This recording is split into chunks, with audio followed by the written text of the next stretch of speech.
بہت شکریہ کفیل احمد، آگاہ کر رہے تھے۔ اور اب بات کریں گے اس وقت اسماعیل ہانیہ کی شہادت کی۔ برطانوی اخبار نے حماس رہنما اسماعیل ہانیہ کی شہادت سے متعلق سنسنی خیز انکشاف کر دیا۔ رپورٹ کے مطابق اسرائیلی ایجنسیوں نے اسماعیل ہانیہ کے قتل کے لیے ایرانی ایجنٹس کو استعمال کیا۔ ایجنٹس سے دھماکہ خیز مواد اسماعیل ہانیہ کے کمرے میں نصب کیا، جو ایران کے باہر سے ریموٹ کنٹرول کے ذریعے آپریٹ کیا گیا۔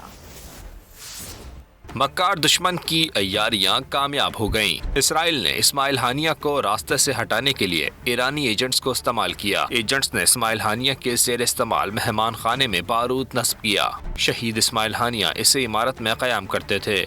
اس سے قبل بھی حماس رہنما کو ابراہیم ریسی کے جنازے میں شرکت کے موقع پر قتل کرانے کا منصوبہ بنایا گیا تھا۔ دعوے کے مطابق ایران کے پاس عمارت کی سی سی ٹی وی موجود ہے۔